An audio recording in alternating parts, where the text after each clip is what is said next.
Pennsylvania. Thank you, Mr. Chairman. Secretary Albright, it's a privilege to have you here. Regardless of any political differences anybody has here in the room, I think that your personal story is an inspiration to people, certainly in America and around the world, and we commend you for your continued engagement in world affairs. With the rise of anti-Semitism at home and abroad, and you see it on campuses, and unfortunately, I think we've really witnessed it right here among some of our own colleagues in the halls of Congress. What do you think Congress can do to highlight this resurgent evil, and what solutions or actions should we consider that we haven't already taken? Well, I do think that it's something that can't kind of just not talk about and deal with, and I think people need to discuss what the results of it are and try to figure out how one deals with, and it's a hard issue in terms of freedom of speech and also the boycott. I mean, I think that there are questions about how to deal with that and still allow freedom of speech. I just think that we all have to speak out about the results of it. And I would be interested to know what kind of actions you all are recommending on it, because some of it makes it hard. It's not something that one can legislate as much as one needs to keep talking about that we cannot do what I said earlier, which is to identify with one group at the expense of another and make them the scapegoats. That is what happened. I think we need to, among other things, be careful about the parsing which seems to be happening, where you can say that you're not for the government of Israel, but you're for the Jewish people. The Jewish people form the government of Israel. The state of Israel is formed by the Jewish people. And if you're maligning the government and the state of Israel at the same time, they're congruent. They are one and the same. They are the Jewish people. And I think that's the biggest thing we can do. I want to move on to a little bit looking at some of your statements that you read to us here this morning, particularly regarding the North Korean dictator Kim Jong-un and the scant dividends to date based on the President's actions. And I agree wholeheartedly with you that talking is much preferred to fighting. Fighting is the absolute last resort that we should seek. But at the same time, I think we need to give this administration space. I don't like to see the President of the United States with a dictator anywhere. I think it does provide them some status that they wouldn't normally have. But in the past, other presidents have done it, and there's been little hue and cry from the other side that seems to revile this one. I'm not looking through the world with rose-colored glasses. Kim Jong-un is a murderous dictator. But we have a circumstance that has been created because of the failures of previous administrations, where we have a dictator with nuclear weapons. And you know of anybody how complicated these issues are, and especially in that culture where a personal relationship makes the difference in the negotiation as opposed to as much of the eaches. And, you know, while we say that this president hasn't gotten enough from the first meeting, it was the first meeting, the beginning of the dialogue, and I'll remind everybody that in the past, under an administration that you served in, we offered security guarantees, fuel, food shipments, and help on building reactors. And North Korea, as you know, after they said that was the last missile test, lied directly to you and continued to test missiles and built nuclear enrichment facilities in secret. So I just want to make the record clear here. And also, regarding comments on Syria, we appear to be pursuing several policies simultaneously, confusing allies and delighting our adversaries. I don't think, you know, that's a very difficult situation, and this president has been put in an awful position of cleaning up a circumstance where our policy had kept Russia out of the Middle East for over 60 years, and the last administration gave them full entree and walked away. And now this president is trying to pick up the pieces on a horrific situation of a civil war, which is supported by dictators in China and folks in Iran. And finally, I'm very concerned about comments where we would say that America, there's an impression that our leaders share a disdain for democracy.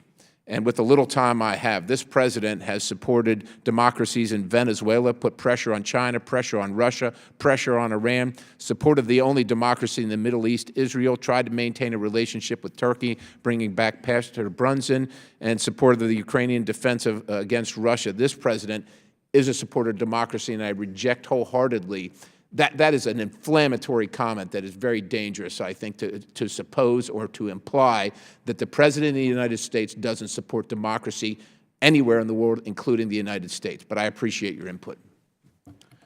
Madam Chair, may I ask that the witness be permitted to respond to what I think was a question? I'll recognize her for a short time, yes. Let me say, I am troubled by the relationships with some very authoritarian leaders. I think that a lot has been done to raise Kim Jong-un's status. I agree with some of the positive steps that have happened, but I would also say that when the Clinton administration left office, there were no long-range missiles, there was no more fissile material, and no nuclear weapons. And I think that it is very hard to deal with North Korea because it's the trust but verify. And I don't know how many times they say they've destroyed Yongbyon. I think that we need to figure out what is really going on. And kind of having a love affair and some of the terminology is kind of difficult for people to understand. I do think difficult for all of us to stomach, but once again, it is better than fighting. And I would say definitely agree. I would say at the end of the last administration, most Americans saw the United States at the brink of war with North Korea, and a great concession by North Korea at this point is no testing, and we are not at the brink of war. While I find it some of the rhetoric distasteful, thank you. That is Could the witness be permitted to finish her answer? She was just interrupted. It's her time. It's actually It's the fine. extended time of the gentleman. You'll have. I'm about to yield to you. I do want to just comment on one thing the gentleman said, and that is, I've never met an Israeli who didn't malign the government of Israel. It's a national sport, and with that, I'm going to yield 5 minutes to the gentleman from Rhode Island, and I'm sure he'll want to build on. Thank you, Madam Secretary, for being here today and for your continued leadership and extraordinary service to our country. We could spend many hours, even days, discussing all of the shortcomings of the Trump administration's foreign policy, but since I only have 5 minutes, I'd like to focus in particular on values, namely democracy and human rights. It's alarming how this administration seems to conduct foreign policy in a values-free vacuum. President Trump calls gross human rights abusers our allies and treats our allies, including our closest NATO allies, like adversaries. As you said in your testimony, if we are not friends with our friends, to whom will we turn for help? The administration's reckless approach and carelessness in damaging our alliances, in my view, is making America less safe. Congress, and in particular this committee, has a key oversight role to hold this administration to account and also to send a message to our allies about what America stands for. And in particular, I'd like your thoughts on what is happening in Eastern Europe, in Poland and Hungary, where it seems democracy and rule of law are under increased threat. In your book, you refer to the erosion of democratic values and attacks on democratic institutions in Hungary.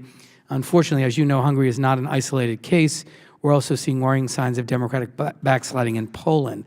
So I'd be anxious to hear your assessment of what's happening in Central Europe and Eastern Europe. What is the state of democracy in this region, and particularly what influence the United States has and how we should be using it, and what we can do more to support democracy and civil society in this region in particular? I am very concerned about what's happening in Eastern Europe. And it's interesting, and I've gone over in my mind, frankly, what we might have done wrong in terms of our euphoria after the end of the Cold War, thinking that many of those countries were ripe for democracy, and democracy, as we know, is much harder than we think. And believe it or not, Viktor Orban was everybody's favorite dissident. He came to the United States, and by the way, George Soros paid for his education in England.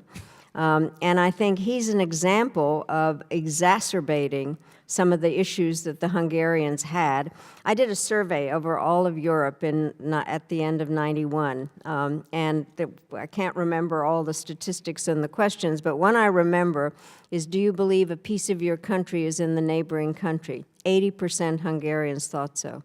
And so Viktor Orban, who is a demagogue in many things, having invented a term called illiberal democracy, which is an oxymoron, has taken advantage of that anger in order to get support for policies that are completely undemocratic. And I think that that is a concept that makes it very difficult. Poland, I also, as kind of the birthplace of a lot of democratic action, I think, again, I find hyper-nationalism a very dangerous aspect as far as democracy is concerned. And I do hope that what we try to do is to go and explain without being domineering. I'm going to Poland next week. I'm giving a speech in honor of Zbigniew Brzezinski, who was my professor and my boss. Then I'm going to the Czech Republic, and the Czechs treat me as some combination of a queen and an irritating older sister. I'm going to give an irritating older sister speech, since it is the anniversary of bringing them all into NATO, that NATO is not just a military alliance, it's a political alliance, and democratic values are a very important part of it. And I think we need to make it clear. And what I'm worried about are increasing separations between Eastern Europe and Western Europe. Thank you. And I have just probably time for one more question. One of my criticisms of the Trump administration is that they seem to have little time for what have been real cornerstones of American foreign policy, that you've written a lot about democracy and human rights. And I wonder if you would just tell us a little bit about what role you think those values of democracy and human rights play in our foreign policy. What effect will this administration's disregard for these values have on our standing and leadership in the world? And in particular, the administration has failed to speak out in support of LGBT rights or to condemn atrocities committed against the LGBT community in Chechnya is one example. What's the impact? Do governments, when they fail to hear from the United States, behave in a different way? Oh, well, I think there is a big impact. And one of the things that bothers me is, for instance, in Poland, there is no respect for the judiciary. There are those, I am concerned about what's happened in terms of this administration's respect for our judiciary, about the role of the press, the rule of law, a variety of things that we hold are essential to democracy, and literally the extent to which some of them can point to what is going on here, saying, well, if you guys do it, why can't we? So I believe that we do have a role to play as leaders, and I do think that we need to be very clear about what we believe in terms of the rights of various groups and what our value system is, and we've been kind of burying that. Thank you, Madam Secretary. I'll yield back, Mr. Chairman. Thank you, Mr. Chairman. Thank you, Madam Secretary, for being here. I represent Kansas 2nd District, Eastern Kansas. Think farmers, ranchers, producers. And what can we do as diplomats and Congress members to enhance access between our growers and international buyers? You know, I think this has been a very important part of American foreign policy for a long time, with PL 480 that really started the farm programs. And I think that we need to make clear that our relationships with countries is based on a free trade aspect of this, and that we need to make clear how important our farming communities are and to be as helpful as possible. I believe in that. Thank you, ma'am. And in your testimony, you noted that this administration's approach to China, quote, could produce gains with signs of progress in recent days. Now, given that, what should be the next step, particularly with regards to China?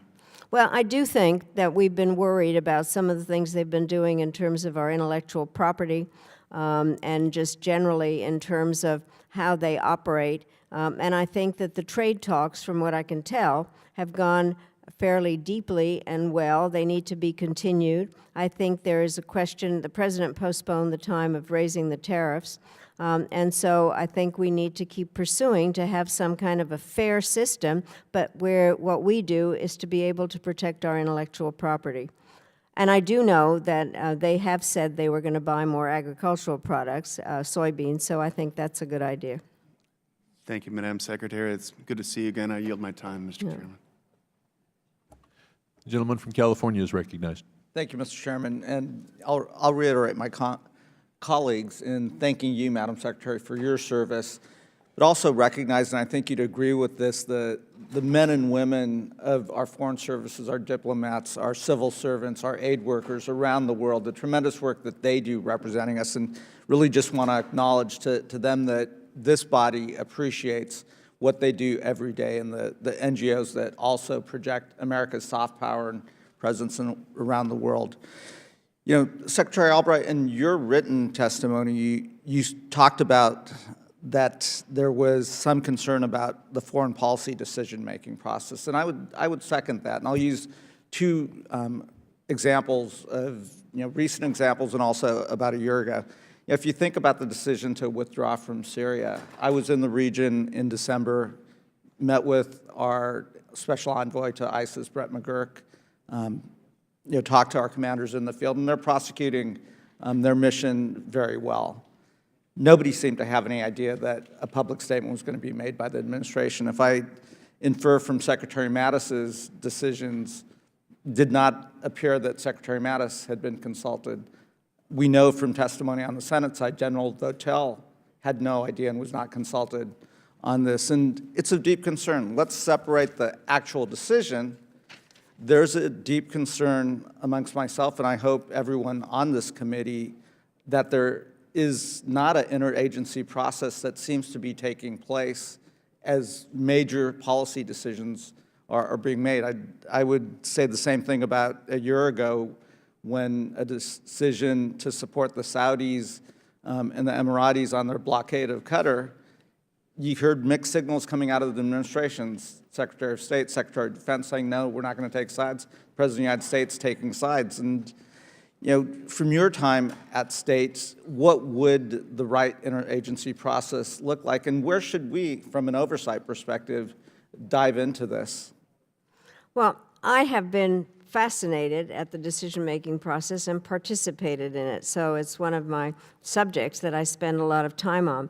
And since the 1947 National Security Act, there has been a process. Each president puts a somewhat different spin on it in terms of their own proclivities and how they like to do business. But the bottom line is the U.S. government makes thousands of decisions a day. The harder the decision, it gets pushed up the line, and the hardest ones go to the National Security Council in order to be able to present a proposal to the president. And the very important part is how those decisions are set up, prepared by an interagency process, and then having a meeting of the Principals Committee, which means the cabinet members that the National Security Advisor runs. And the best meetings, the ones that I have witnessed or studied, are the National Security Advisor makes a point of finding out how different departments feel about it. I kind of talk about it as breaking the eggs, so that you really, and then the National Security Advisor would like to make an omelet out of them to give to the president. If you can't make the omelet, then you go and meet with the president and go over the decisions again and present your different views. That, from everything that I can tell, is not taking place. There are some questions as to whether, I don't know anything beyond what I read in the papers, but whether there have been principals meetings. I think the Syria decision, and I'm sorry that I couldn't answer before, I don't think we've done Syria right. I think there are many issues, and they go back to any number of aspects of it. But the part that was really ridiculous was having different members of the cabinet say something different, so that we didn't have any idea what the policy was, thereby making ourselves look completely inept. And the kinds of things, not just Secretary Mattis and various people, but on any hour of the day, you did not know what U.S. policy was, and that's the result of a non-existent decision-making. And that has to be of deep concern to us, and certainly deeper concern to our allies if they don't know what our policy is and how that policy is being discussed and made. And I have the privilege of being the the subcommittee chair on oversight and investigations. And certainly one of the things that we want to do is take a deep dive and a deep look into how these decisions are made. And we do think there's a congressional role in this. And if we're all speaking with one voice in a bipartisan way, we may or may not agree with the policy, but if we actually understand the thought and decisions that went behind that policy, it does project our soft power and our commitment, both to our allies but to the rest of the world in a much more positive way. So thank you for that comment. We look forward to Thank you. The gentleman from New York. Thank you. I'd like to thank Chairman Barrett for his remarks. I certainly agree with that sentiment of having a bipartisan analysis of foreign policy decisions. And by the way, thank you, Madam Secretary, for your great service to our country over the course of many years. It'd be hard-pressed to find any member of Congress who doesn't have respect for all of your service to our country, so thank you. Some of the observations with regards to an absence from the national scene or an odor of American absence of leadership, I don't want to misquote you, but some of the statements that you made today, we can have a difference of opinion on decisions that President Trump makes in some cases where the president might withdraw from the Paris Climate Accord. You can argue that that is taking a step back from American leadership. Others are strongly in support of the decision. I think it's really important to note, which is part of the scope of today's hearing, that there are many decisions that were made that it was America stepping up and being more involved and showing more leadership. And earlier you cited the USMCA as one area with regards to Canada and Mexico where it was a tough negotiation, and there were improvements that were made to an agreement that was decades old, and it certainly wasn't easy in dealing with allies. I believe that withdrawing from the Iran nuclear deal was American leadership, and obviously you would argue the opposite. But I have strong opinions as to why we should have withdrawn from the Iran nuclear deal. Moving the embassy in Israel to Jerusalem, I would argue, was showing American leadership. ISIS is almost completely wiped off the map in Iraq and Syria, which is fantastic. This is something that has been going on, an effort over the course of a few years. But that map just a few years back looked really bad as far as the amount of territory that they controlled. The decision to use the Moab in Afghanistan, I was in Afghanistan right after that decision was made. It was one that helped American forces, coalition forces, and it raised morale amongst the troops that I was speaking with. Passing the Taylor Force Act through Congress and then getting signed by the president, because there's a pay-to-slay policy amongst the Palestinians to financially reward terrorism. Congressman Cicilline brought up a great point with regards to the LGBT situation in Chechnya. That's a huge concern, but I think it's also important for us to acknowledge it was just a week ago that there was an announcement made amongst the Trump administration, led by Ambassador Grinnell of Germany, to start a global campaign towards decriminalizing LGBTQ all across the entire world. And I think that we should acknowledge that effort from a week ago and then figure out how we can be helpful for that effort. I believe the American involvement in Venezuela, the support for the Venezuelan people, and recognizing Guaido is the Trump administration showing more leadership, not less.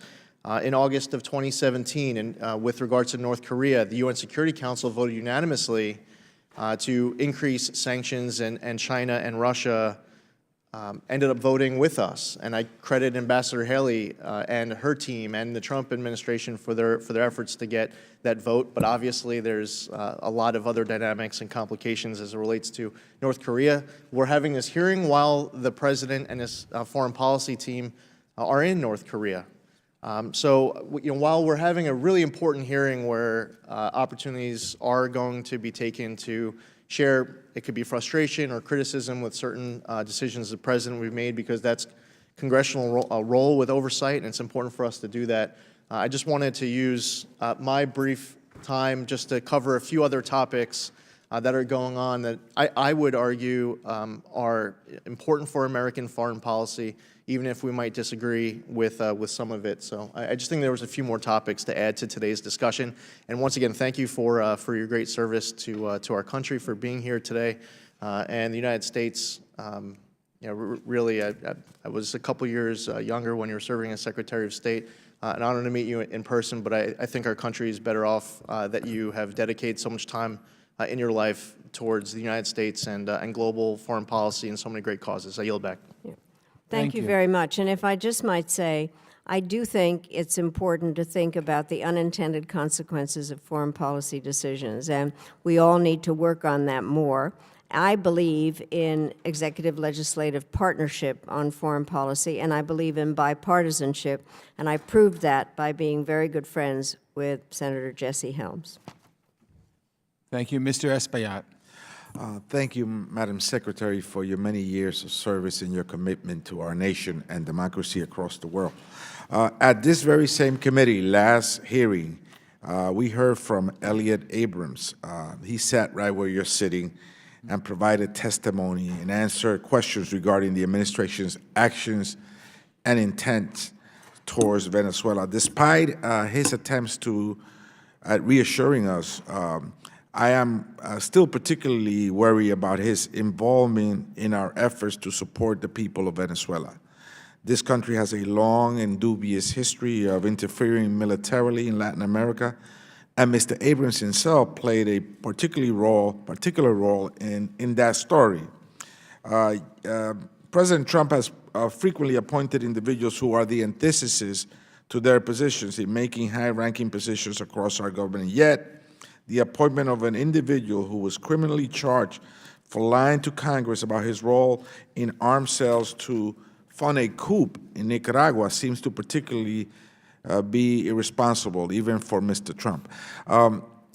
Are you concerned that Mr. Abrams' past participation in Iran contract disqualifies him as an impartial arbiter, if you may, in this particular conflict in Venezuela? Well, I think that I wouldn't have named him, but I do think that the President has the right to name the people that he wants. Okay. As a refugee yourself, and I've read about your particular story, a very compelling story, and one that I think should enlighten all of us during these troubling times. Do you mind sharing your view on how we're treating folks that are coming up to the border seeking asylum? Many of them, obviously, running from violence, running from gangs and natural disasters and the like. My short answer is it's un-American. That I really do believe that this country has had a generous policy. I do think every country has a right to make its immigration policy, and I wish that there would be a comprehensive bill to do with immigration. And I have to tell the story. One of my favorite things in life is to give people naturalization certificates. And the first time I did it was July 4th, 2000 at Monticello. I figured since I had Thomas Jefferson's job, I could do that. And so I hear this man leaving and say, "Can you believe it? I'm a refugee, and I just got my naturalization certificate from the Secretary of State." And I went up to him and I said, "Can you believe that a refugee is Secretary of State?" I think our country is about welcoming people, and what is going on at the border is un-American, separating the children, having no process, absolutely appalling. And I do hope that you all address that. Thank you. Let me go back to Mr. Abrams. Many in Venezuela, the folks that are fighting for democracy there, have been asking for arms. Many feel they should be able to protect themselves in the fate and the likes of what the Maduro regime is perpetrating against them. First of all, do you think that that's advisable, and are you concerned that Abrams is at the helm and he already did something like this in the past and he may again engage in this type of behavior? Well, I think that we don't need to add more arms there. I am not for, I am for assistance, I am for negotiation, I am for sanctions. I think we have to be very careful not to exacerbate the situation. And what about military intervention? I know that when you served as our Secretary of State, you were involved in some military actions in certain parts of the world. Do you feel that the crisis in Venezuela has reached a level where that could be a potential option? I think I happen to agree that normally what is said is all options are on the table. But I do think at the times that I was involved in using force, which was in the Balkans, was really after a great deal of negotiation and attempts at various other solutions. I have not seen that.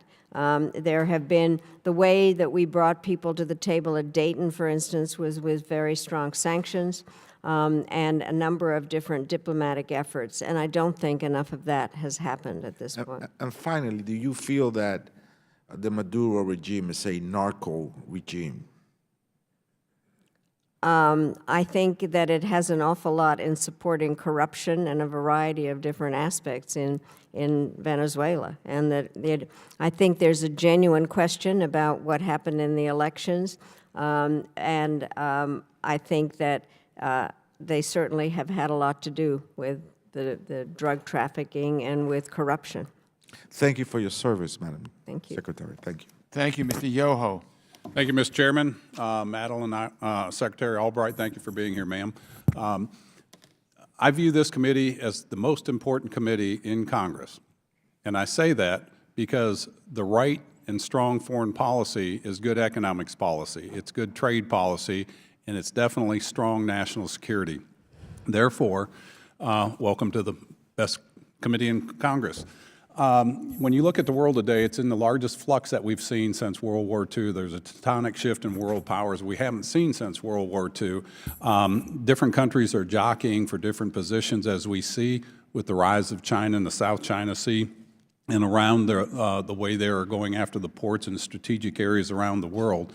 Yet, if we look over the past, and I can't blame any administration, it's an accumulation of administrations over the last 30 or 40 years that's let a country go from a very backwards economy to one of the second strongest in the world.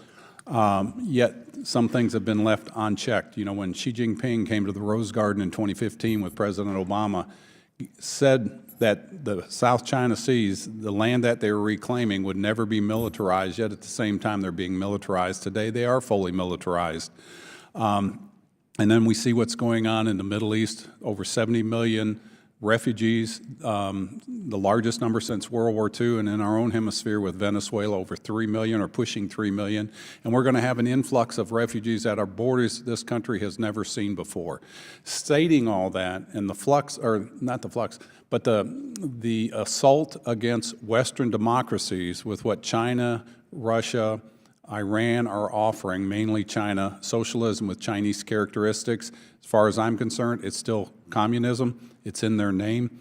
And then with Xi Jinping, in 2017, the 17th Chinese Communist Party Congress said the era of China has arrived. No longer will we be made to swallow our interests around the world. It's time for China to take the world center stage. Do you feel that's threatening and the right thing for a world leader to say? You have described a world, the diplomatic term for which is it's a mess.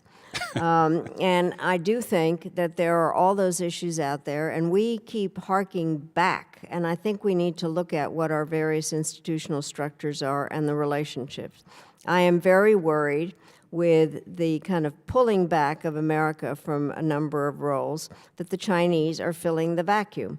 They are on the march in many different ways, and Xi Jinping is using nationalism as a way to motivate his people when they're having a number of different problems. So but the issue, and this is what has to happen, is to be able to have areas where we try to find some cooperation, and then find the areas where we have to compete and make very clear what our views are. I am troubled in reading the threats issue that the intelligence community put out. They state this very clearly, the Chinese problems, the Russian problems, and then areas where we need to look at regional stability. And the thing that I'm very glad to be at this important committee, and I'm very happy to continue whatever longer-term discussions, because with all of you, I think we have to look at what our policies are going to be that are relevant for this part of the time, and not keep thinking. Can I cut you off there? Because that's where I kind of want to go.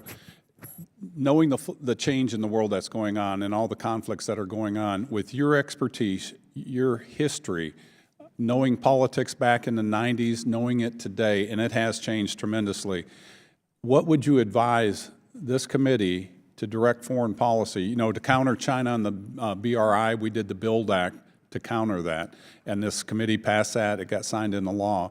What else would you recommend that this committee, because I want to set policies in place for 50 years down the road that an administration just can't come in and change on a whim, that it'll have to go through a committee of jurisdiction? I do think that one has to look at what the institutional structures are that we're working with and our decision-making process, but then also look to see to what extent we need international organizations, how we operate with them. Is the UN, does it need help without us cutting our funding? I think we have to take a very large picture in terms of the institutions. I would hope that you would actually ask members of the private sector and academia and people like me, former practitioners, to come and talk about what the various issues are and not get involved in policies that bring unintended consequences. We need some forward thinking together, and the private sector also has to be involved in it. One of your colleagues that got elected, Donna Shalala, was here in the 90s. She said, I asked her how things were going here, and she goes, this is completely different than I was here. It's toxic. It's all politics, not policy, and I think that's a great warning. Thank you. Yeah. Thank you. Ms. Wild. Thank you, Mr. Chairman. Madam Secretary, it's an honor for me to be sitting on this committee and to be listening to your testimony. My late mother had the privilege of serving as a Foreign Service Specialist under your leadership and was assigned to African Affairs, and I'm sure she would be thrilled to know that I am here today with you and that I was appointed Vice Chair of the Africa Subcommittee. I share Chairwoman Bass's concerns that African countries are often ignored or overlooked in our foreign policy positions, but that is not the subject of my question to you today. Let me switch gears.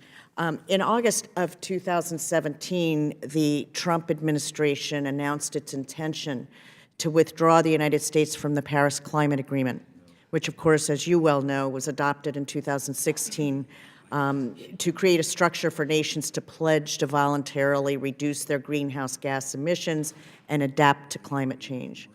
My primary concerns are these. One, it shows a clear disregard for the seriousness of climate change. But secondly, and within the province of this committee, it demonstrates a recklessness in backing out of an agreement that the United States made with our close allies. I'd like you to, if you would, please, to discuss how the allies of the United States reacted to President Trump's decision to withdraw from the Paris Climate Agreement, and also what is the impact of us doing so with our allies in terms of our international standing and reputation for trustworthiness? I think it raises that very question because so many agreements and diplomatic relationships are based on understanding and trust and living up to your word, frankly. I think both that and withdrawing from the JCPOA undermines what it is. Negotiations are negotiations, and people make compromises, and then if you walk away from them, why would they trust you on the next one? I actually think both of them are difficult, but the climate change, when you think about it, was done in a way that left an awful lot of choice for each sovereign state. It was not kind of an order about everything. It was a setting up of a system to talk about things. I also know when we withdraw from agreements or are not there when treaties are being negotiated, we lose our position. You know, the International Criminal, we may not agree with everybody, but issues when we're not there, we walked out of the land or didn't pay attention to the landmine treaty or didn't pay enough attention to the International Criminal Court. We have to be there. And I think that a lot of agreements like that are based on trust, and we have undermined our trust. We are the most powerful country in the world, and we are destroying the capability to deal with problems by walking away from issues that we've agreed to. So we lose our place at the table. Definitely. Yeah. Can you discuss which countries have not ratified the Paris Climate Agreement and whether the United States historically has aligned with the priorities of those countries, if you know? I can't list them, but I do think that when we align ourselves that way, we're sending a message. They're not exactly the ones that we would like to have something to do with. What I do find fascinating, and I mentioned this earlier, is all of a sudden the Chinese are the leaders on this. And when we're away from the table and we don't lead, somebody is going to step in. Thank you very much. I yield back. Yeah. Thank you, Mr. Levin. Thank you, Mr. Chairman. It's so great to be with you, Madam Secretary. And I want to take this precious opportunity to ask you to think in broad and historical terms about the proliferation of nuclear weapons and the arc of history and what we have done as a country and what's going on in the world. I think you touched briefly on India and Pakistan earlier. They're fighting right now, and obviously they both became nuclear weapons states in recent years. Now we've got, you know, I'm very sad that we withdrew from the Iran nuclear agreement, and I'm very worried about Saudi Arabia trying to obtain nuclear weapons. So I wanted to ask you broadly about that, but in the context of our own actions, about our own nuclear weapons and those of Russia and China. And you know, recently the president withdrew from the intermediate nuclear weapons agreement with Russia because they weren't complying, which they weren't, but it's hard to understand how that's a constructive response. And I'm very concerned that if we are stalled over a period of really many years of not getting anything done ourselves, and also with these many other states trying to develop nuclear weapons, we're setting the stage for disaster. So I wondered what your perspective on this situation is. Well, it's really, for me, that kind of was a witness to the evolution of nuclear weapons, but also the agreements that were made. I think we have come to a very sorry state. I think one of the general themes here has been, and I have supported that, is that one has to look at what agreements are and then bring them up to date in any number of ways, because they don't always suit the exact situation. But withdrawing from them is a mistake. And the New START treaty is up for negotiation. And what is happening is the Russians are updating their nuclear weapon systems, doing all kinds of things that are of great concern to us. We are modernizing our nuclear arsenal.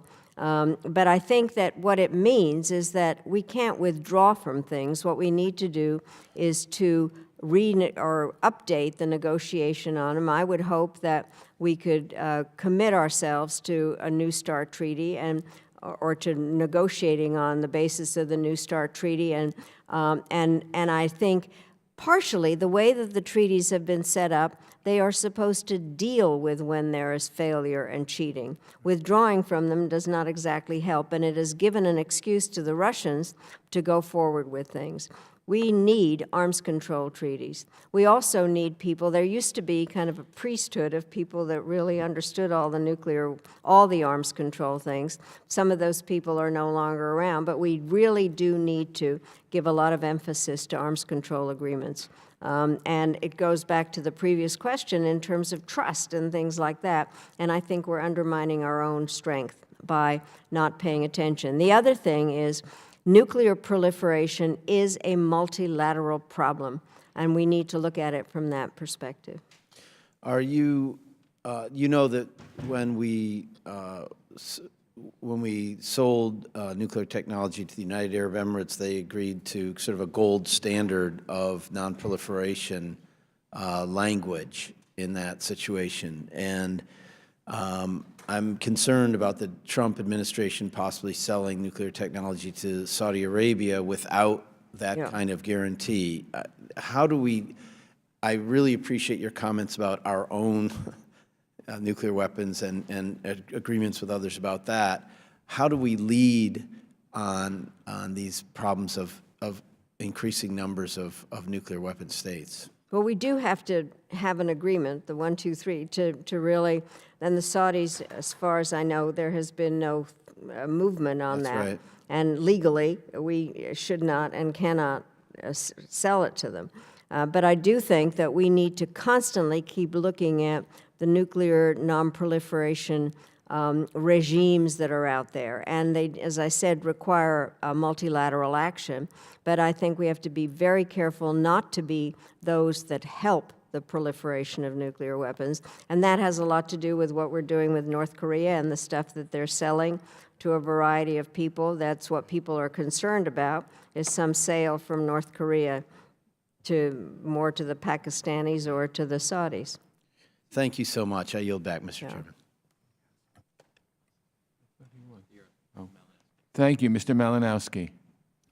Thank you, Mr. Chairman. It's wonderful to see you, Madam Secretary. I remember staffing you at these marathon sessions years ago, and now here I am with a chance to ask you some questions. I want to start by saying that I really appreciate your commitment to bipartisanship and your effort to give credit even to an administration that you're largely critical of on some issues. I've tried to do the same thing, largely supportive of what they are trying to do in Venezuela, for example. I think they, in some ways, are getting China more right than some previous administrations.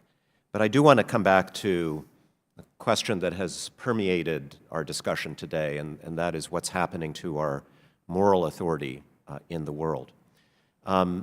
Does it help us in the struggle for democracy and against dictatorship around the world when our president is calling our free press the enemy of the people, or questioning the credibility of our own democratic elections, or attacking the integrity of our intelligence community and our law enforcement community? I think it's very damaging, because I think, having spent a lot of time talking to a variety of foreign leaders and them basically saying, you mean you want us to do this, but what are you doing? And saying, our moral authority makes a difference. I think that one of the issues, and I always like to refer back to my father, he believed that the U.S. needed a moral foreign policy. That's different than a moralistic foreign policy, which kind of dictates everybody what to do.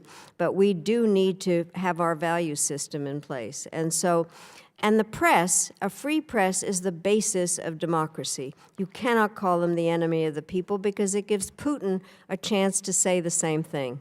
So I am very much concerned about what kind of a model we are, or example we set. Yeah, in the same vein, I could ask, does it help us stand up to the Maduro regime, which has turned Venezuela into a socialist country by issuing emergency decrees in opposition to the elected Congress of that country, when we are issuing emergency decrees of ourselves?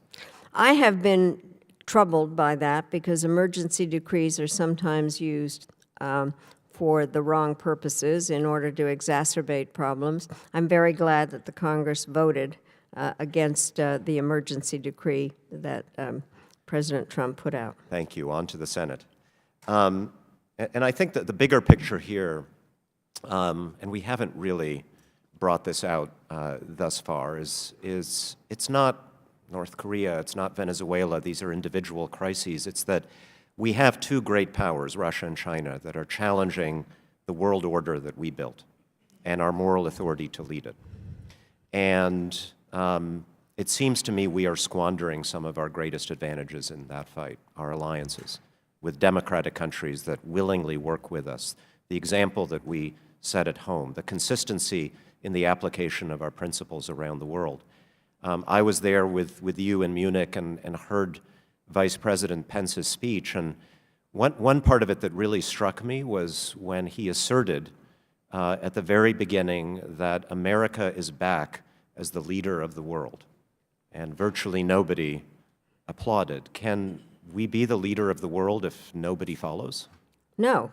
I mean, and that's the part of the thing that is terrible is I can't, and you were there, I can't repeat how proud I was to represent the United States. And I think that the fact that we have given up on a lot of our principles and that people question our trustworthiness or what our motives are, I think is weakening us. And the responsibility of any president of the United States is to worry about our national interests, but they are being undermined by the way that we are treating our friends and allies. Yeah. And wouldn't you agree that President Putin's primary strategic goal with respect to the United States is to divide us from our allies and to break our moral authority? No question. And we forget that we are dealing with a KGB agent who knows exactly how to use propaganda, and he has now militarized information. And what he is doing is systematically undermining our friends and allies in Central and Eastern Europe. He developed another oxymoron term, which is authoritarian capitalism, you know, or illiberal democracy. That's what he and Orban have in common. And I think he knows how to separate and undermine, and we have to push back on that because I have said this, he has played a weak hand very well, and we have played a strong hand poorly. Thank you. Thank you. Mr. Burchett. Thank you, Mr. Chairman. Thank you, ma'am, for being here. You probably, by my accent, you probably think I'm from New York, but I'm actually definitely. But I'm actually from Tennessee. It's very cool for me sitting here talking to you. I was just thinking I'm cutting into my time, but I think it's important that in my pen collection I have a Muskie for President pen, and I believe you were involved with that. Definitely. I was 4 years old when that was going on, so I just wanted you to know that. I was a little older. Yes, ma'am. Yeah. That's all right. That's all right. And your story is very American. I mean, with your, you know, I was thinking of my mama. She flew an airplane during the war, and she was kind of a non-traditionalist. I wish she was alive to see me sitting up here and say hello to you.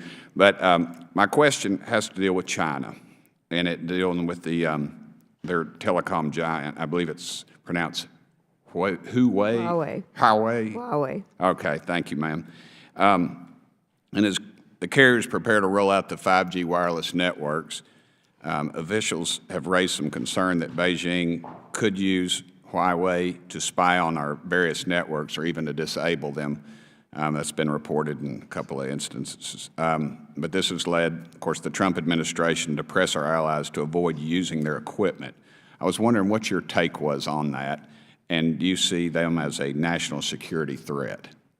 Well, I'm very concerned by Huawei because they are very much a part of selling component parts that undermine the whole system. And I'm very concerned about something generally, that we are not thinking enough about a cyber approach and that what technology could undermine. And I'm very glad that we're pushing back on this.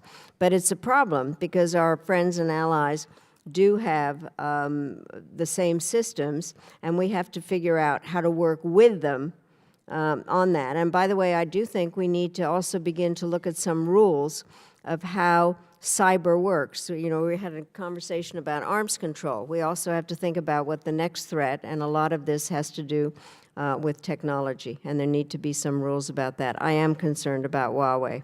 Yes, ma'am. I'm glad you said that. I don't represent it, but about 6,000 hardworking folks at Oak Ridge National Laboratory live in the district I represent, and I was just this past weekend toured some of they have one of the world's largest computers, and I can assure you that cybersecurity is at the forefront of everything they were talking to me about. The next question I had was about NATO, and I know you addressed that earlier, and I apologize, Mr. Chairman, if this question's been asked before. If it has, you just say, I've answered it already, go on to something else. But NATO, you know, we've apparently, the other countries have been expected to pay the 2%, and in the past, they haven't really. A lot of them have. I think we've paid maybe 50+% of the NATO budget. Do you think that the threshold this year, or do you think we're close to getting to that threshold with these other member countries? I think that this is an agreement that was made that they need to do it. I think a lot of people, however, don't understand what is being referred to. This isn't putting some money into a NATO pot. Right. It is what they need to spend out of their own defense budgets in order to be part of the system. And I do think we need to keep pushing at it. And I think that, but not by bullying. I think it's a matter of trying to keep pushing on as partners and then to really look at what the threats are. So I am all for it. I think that they need to do it. I don't think it's as close as I wish it were to be, and I think we need to raise it, but it's more the tone of how it came out and some understanding. And I think the American people need to understand what we're talking about and how NATO works. Yes, ma'am. It comes to mind a saying my mother used to say, and it skipped my mind right now, but it's something to do with it's a little easier to lure bees with honey than vinegar, so I can understand that. Yeah. Thank you so much, ma'am. Thank you. And I appreciate it's a great story, and if any of the young folks are watching this, I think they ought to research this lady and your grandparents and where you came from in Czechoslovakia. I mean, it's just a really cool story. So thank you so much. It's a good American story. That's what I said. I had it written. I wrote it in pencil up here. It's It's typically American. Thank you so much. Thank you so much, ma'am. Thank you. Mr. Burchett, I want you to know that I only called on you because I thought you were from New York. Yes, sir. Well, I know. We've had this conversation. My accent threw you off a couple of times. You asked me where I was from up there, and I've hardly get to North Knoxville, much less New York City, but I plan on doing it one day, and I'm going to hang out with you specifically. Let me invite you. Thank you, brother. We're happy. We'd be pleased to have you. Thank you. Ms. Omar. Thank you, Chair. Hopefully I can join that invitation to visit New York as well. Madam Secretary. You're invited. Madam Secretary, it's such an honor to have you in this committee, and my apologies for having to run to another committee, but I'm so glad we have this opportunity to chat. Yesterday in my office, I met with some veterans who are part of Common Defense. They are veterans of wars we've had in Afghanistan and in Iraq. They asked me some questions that were a little puzzling to me, and I didn't really have answers for them. Those that I've met who served in Afghanistan were not convinced that after 18 years of fighting, Afghanistan was better off for our having been there. And the ones that served in Iraq, they spoke of the trauma inflicted on communities there, as well as their own traumas and the ravages of war that they have been subjected to. In Libya, we talked about some of the stories we're reading about migrants who are being sold into slavery and the complete horror that's being faced by Libyans trying to flee their country as refugees. What worries me as someone who survived war and understands the horrors of war as firsthand is that the planning of wars does not seem to genuinely consider the human toll it takes. And plans do not seem to be made for recovery, and our moral responsibility to the people of these countries does not seem to be taken seriously. So my question to you, and something I wanted to explore with you, Madam Secretary, is about the decision to militarily intervene in a foreign country. When it's made, how much weight is given to the traumatic toll that is going to be inflicted on the innocent civilians in that war? I don't just mean the civilian casualties, I also mean to the extent we weigh the long-term impact that we will have after we get there. I think that one of the hard parts is trying to decide what tool you use in order to deal with a particular problem. And force is usually the last tool to be considered. And I have to tell you, things that I never thought I would have to do in my lifetime, either at the UN or as Secretary of State, to raise my hand in order to say that we needed force somewhere. It is something that I did in the Balkans because I thought people were being ethnically cleansed, not for anything they did, but what religion they were. And so I think it was the right thing to do. Afghanistan was something that was the result of 9/11. The murderers came out of Afghanistan. I think the war, kind of the purpose of having troops there changed at a certain point. I don't think there was enough discussion about it. And I think that I hope now that whatever agreements are made benefit the Afghan people and that it is done in a good way. Libya was an interesting example because, in fact, there's a concept about responsibility to protect, which if you know that the leader of a country is killing his own people or calls them cockroaches, whether the international community has some responsibility for it. Okay. But I think you raise a very important point, which is that it isn't just the moment of the force, but what you do, how long you're there, do you continue to discuss it in the decision-making process, to what extent are the other parts of our government involved in it and not just doing it through the Defense Department. So I think you raise a very, very important point. Thank you. For the remainder of my time, I wanted to speak about some of the other tools that you mentioned. The tool of using sanctions. You know, some scholars and practitioners of foreign policy have questioned whether sanctions are effective at changing the behaviors of certain governments.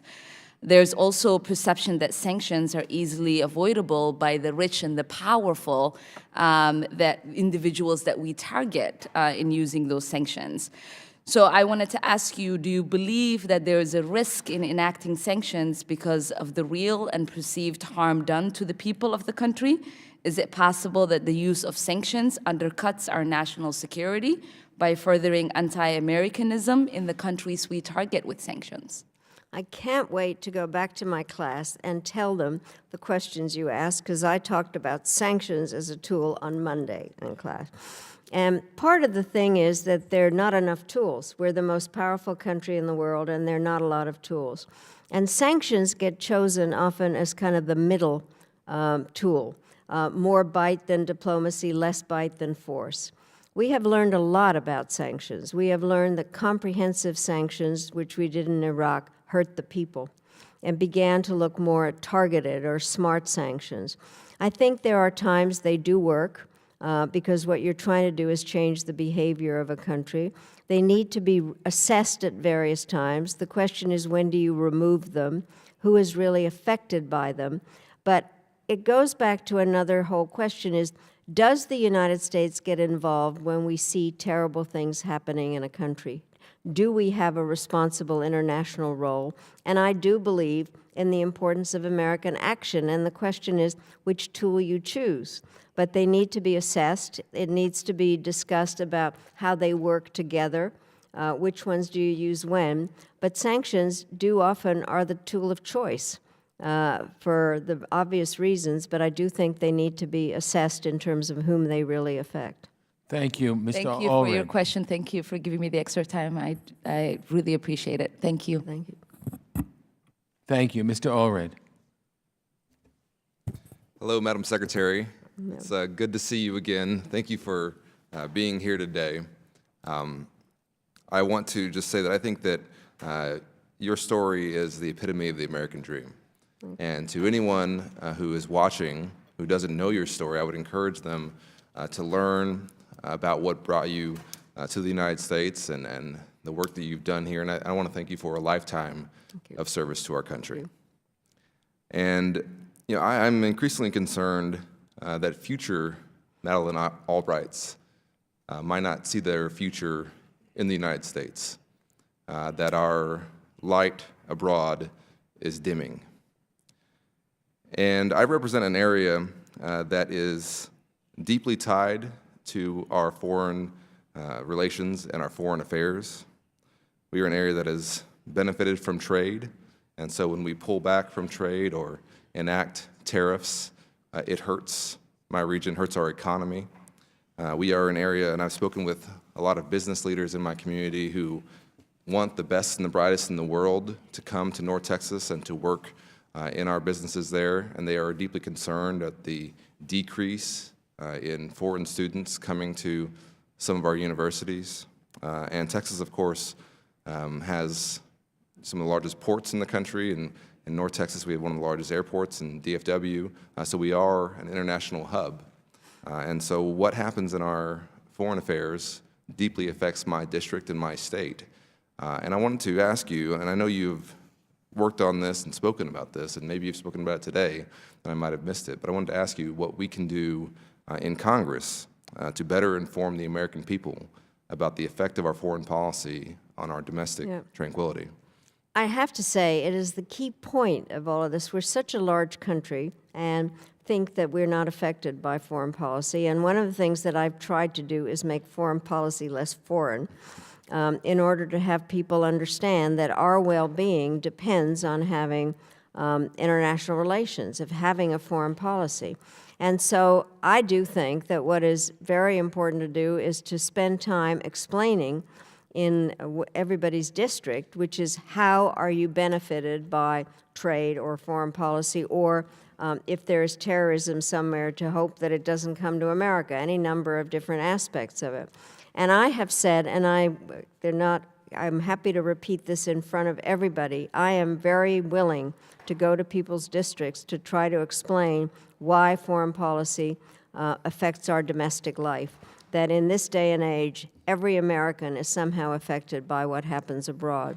And for us to build walls or moats or whatever undermines what we need in the world, is to be able to connect with other people. And trade is good for America, and technology development and any number of things, but we need to explain it better. It's a vital part and most important for all of you. You are the ones that represent America. And so I think it's very important. I'm happy to help in whatever way I can. Well, thank you, Madam Secretary. You're welcome in Dallas anytime. We'd love to have you. I'd love to, especially with some of my high schools, to talk about the work that you've done and how important our foreign policy is to what we're doing on a day-to-day basis. And the young people make all the difference. By the way, in my book, I always say there's not a speech or a book that's written that doesn't quote Robert Frost. So he said, the older I am, the younger are my teachers, and I am learning from my students, but I am very happy to go and be helpful. Yeah, well, thank you. And in my remaining time, I just want to address another theme that I think that has been discussed today, which is American withdrawal from international leadership. And I know you've maintained your connections. You were at the Munich conference recently. And I just want to ask, do you think that the damage that has been done is irreversible? And what concrete steps do you think Congress should be taking in these next 2 years to continue to repair some of those relationships and restore trust abroad?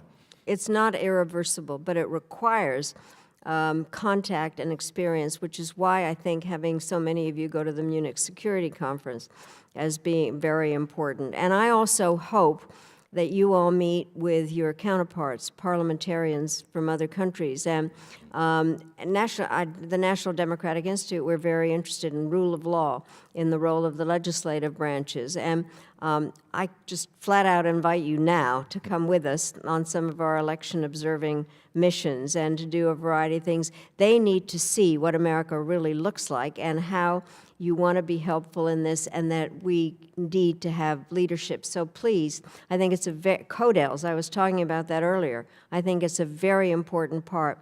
There was a time that there are members of Congress that were proud not to have passports, please. So I do think you guys need to get out there. So anytime. Thank you, Madam Secretary. Thank you, Mr. Chairman, or Madam Chair.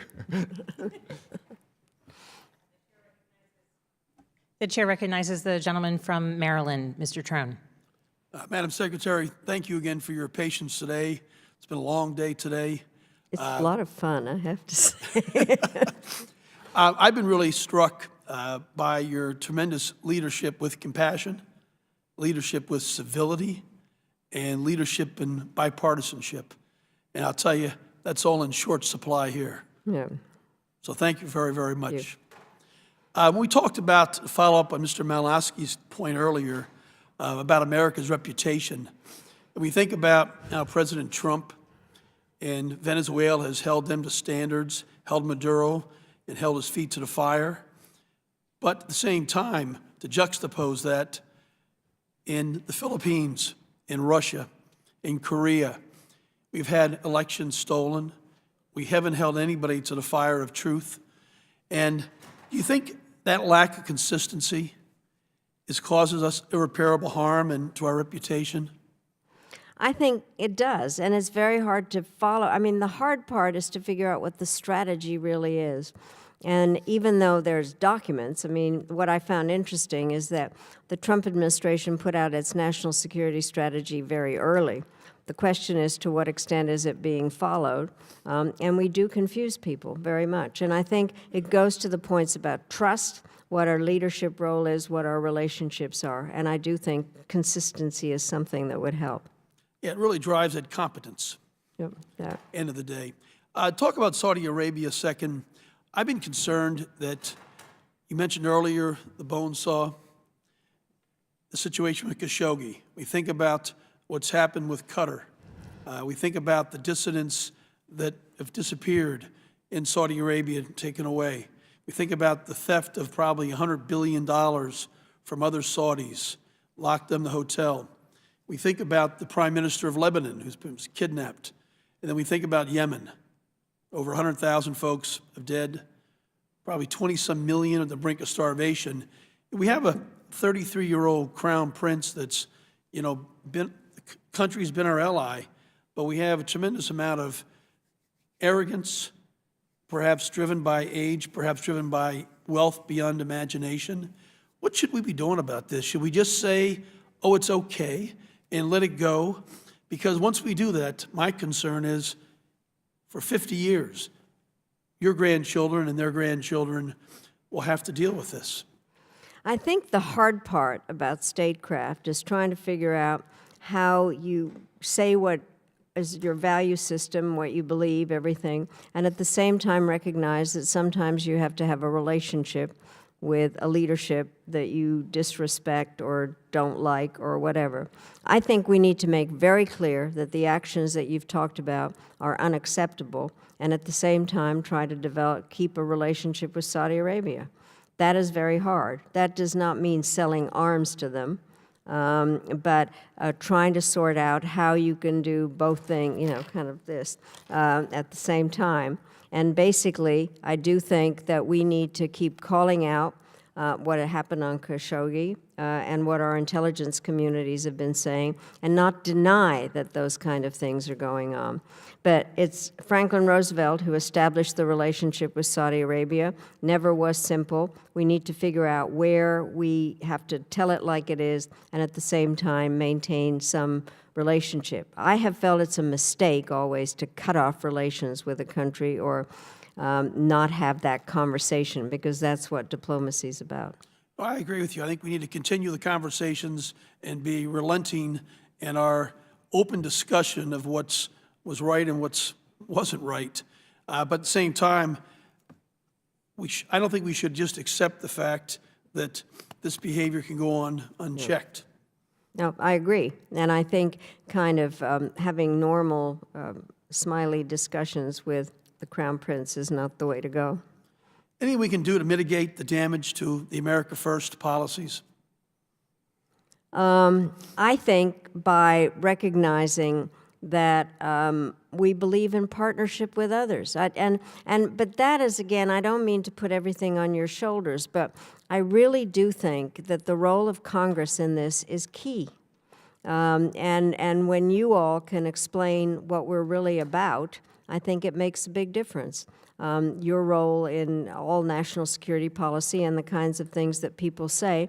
And I do think one of the aspects in terms of understanding that America, actually we are great, and that our greatness has come from understanding partnerships and respecting our friends and allies. Thank you, ma'am. Thank you. The chair recognizes my friend from Pennsylvania, Representative Houlihan. Thank you, Madam Chair. And thank you, Secretary Albright, for coming. It's a pleasure to see you again and a real privilege to have this conversation. I have two separate questions that are fairly disparate, so I'm hoping that I have enough time to get to both. The first one has to do with women and girls, and particularly that in fact in 2019, fiscal year 2019, we appropriated $10 million to fund the ambassador at large for global women's issues, and apparently this position still remains open to this day. So I'm wondering if you could be helpful in elevating what it is that this special envoy should do and why we should continue to fund this initiative, given that it's not been filled. Well, I have to say that when I became secretary, I was the first secretary to put women's issues central to American foreign policy, not just because I'm a feminist, but because I know that when women are politically and economically empowered, societies are more stable. Then the whole position was created, which I think is very important. And frankly, it's, more than half, in most countries, more than half the population is female. And so we are undercutting our own national interests by undermining that. I also do think, and by the way, what I'm very proud that the National Democratic Institute does is support women candidates across the board in countries and trying to figure out how to be helpful when they are harassed in their countries, working with the United Nations on that. So I think that we need to see the issue from two ways. One is what makes it better for U.S. national interest, and then obviously the fact that I do think that the world is better off when women are equally empowered. I couldn't agree with you more. And my second line of questioning has to do more with cyber and biosecurity and a little bit about what you talked about in your opening testimony regarding sort of the decimation of the State Department. I had the privilege of going to the Pentagon on Monday for almost a full-day tour, and when asked, a very senior-ranking member of the Secretary of Defense's office was asked about the state of the relationship between the Pentagon and the State Department, and he said it had never been better in his entire career.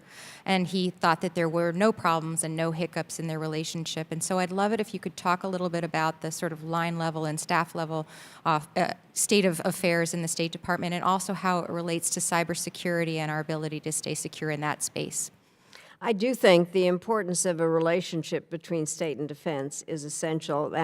One of the things that I have to say, Secretary Mattis said that if the State Department wasn't funded, he would have to get more ammunition and a real understanding of that relationship. I do think that across the levels there are a lot of department discussions between state and defense. I think the problem at the moment is that some of the people in the Defense Department don't have a counterpart in the State Department, and that they end up then doing what states should be doing, defense begins to do. And so I do think this goes back again to the funding of the State Department and having people there. I also do think that specifically on areas like cyber, which obviously have a lot of technical aspects to them, also have diplomatic parts in terms of negotiating with other countries about what is acceptable, what is not. The question that about Huawei, for instance, or how the Russians are using their asymmetrical tools in countries, and then the diplomatic part. So we have those two departments for a reason, but one is operating. I have to say I am for a strong defense, but the difference in terms of $700 billion and something just under $60 billion is a little off base. I very much appreciate your time, and I yield back the balance of my time to Madam Chair. The chair recognizes the gentleman from Virginia. I thank the gentlelady from Virginia and proud to call her Madam Chair. And welcome, Secretary Albright. Great to see you again. I think I saw you a little over a week ago in Munich at the security conference. And I don't know about you, but I was really struck by sort of the evolution in reactions among our allies in Europe to the evolution of diplomatic and foreign policy here in the United States. I would say 2 years ago, there was anxiety, there was consternation, there were questions, there was seeking of reassurance. This time, led by the Chancellor of Germany herself, Angela Merkel, I saw a sort of anger and defiance and resistance, frankly, to the abrogation of U.S. leadership and the vitiation of policies and treaties that were in fact initiated by and presided over by the United States. I don't mean to put words in your mouth, but that was my observation. Big change in 2 years in terms of where our allies are vis-a-vis current United States foreign policy. And I think Mr. Pence, the Vice President of the United States, got a dose of that with the complete and utter silence in response to his speech, unlike Angela Merkel, who criticized the United States specifically on JCPOA, on the Paris Climate Accord, on even naming a German auto manufacturer a threat to national security, and she got a standing ovation. Your observation? I think I've been to many of the meetings, and I was appalled at what was going on in terms of kind of a sense of who are these people, what happened to America, and I was so glad that you all were there, because I think that it made really clear that we did care, but it was as a result of kind of an American approach to things of bullying and name-calling and not understanding what the role is. I'm not saying the Europeans are always easy to work with, but I do think that this was particularly an uncomfortable time, and embarrassing, if I might put it that way. I have seen some official releases of a transcript of the Vice President's speech, and you know how they often have in parentheses, it had parentheses applause, and I thought, who wrote that? So I do think that it was an embarrassing kind of time, and I do think it's an important convocation of people, and so the fact that you were there made a big difference, but your analysis of it totally matches mine. I thank you, Madam Secretary.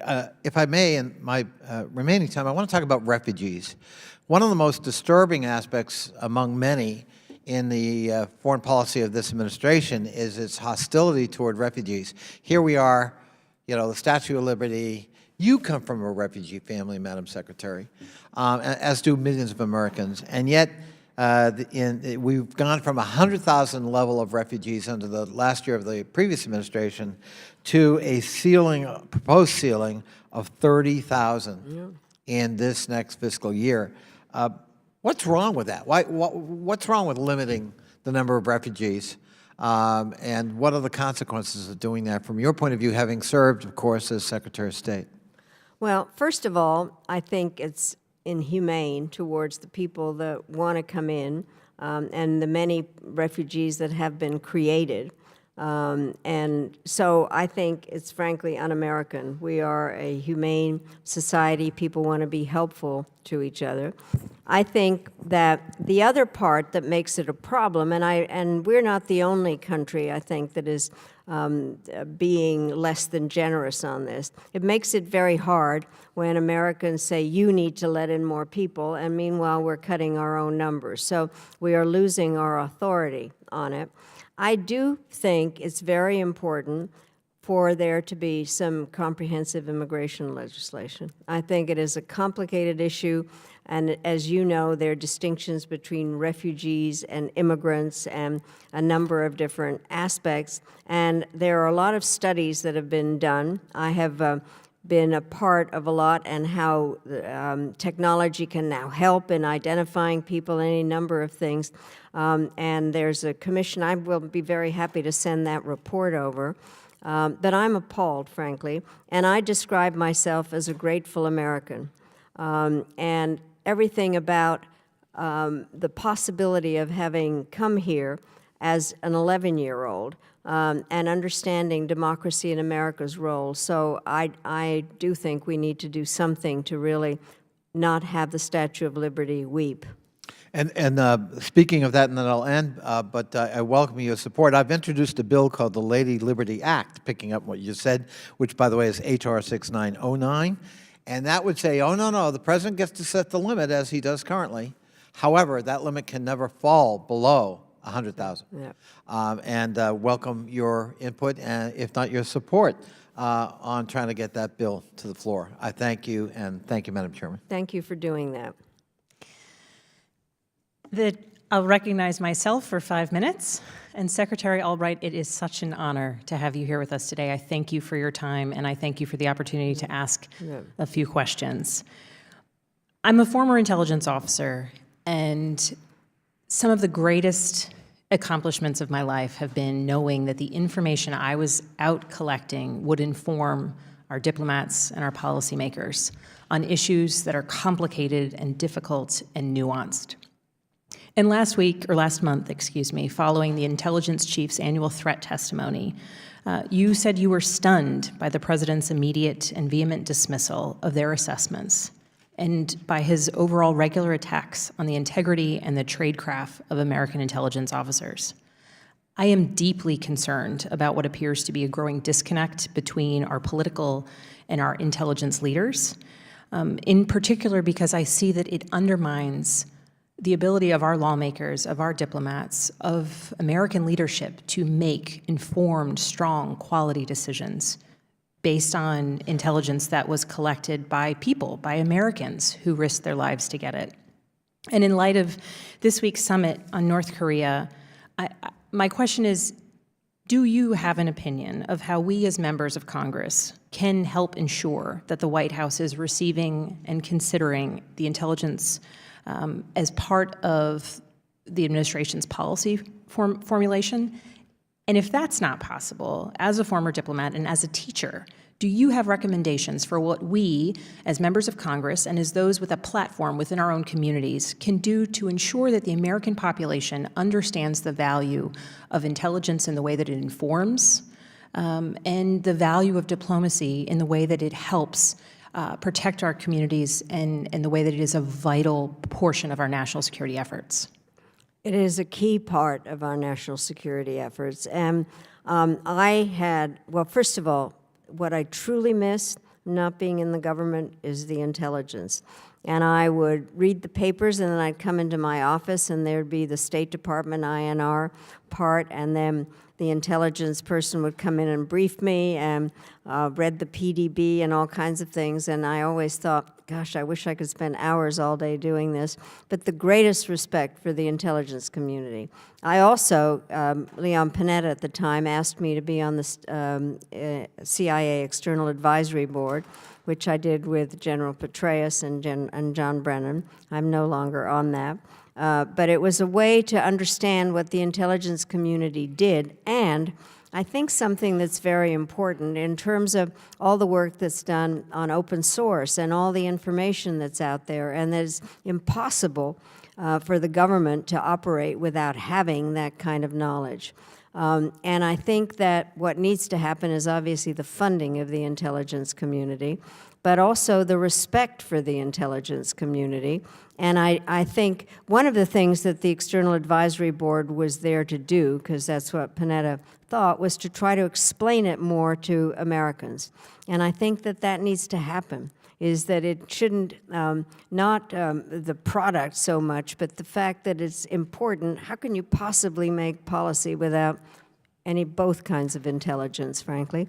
But I think that it's very important. And I think your coming here and being a member of Congress is also a very important part in terms of being able to explain what it really does. So I will do my best to keep talking about the importance of intelligence. Well, thank you, Madam Secretary, for your comments, for your insights, and your continued service to our country. Thank you to the members of this committee. The hearing is now adjourned. Thank you very, very much. Thank you.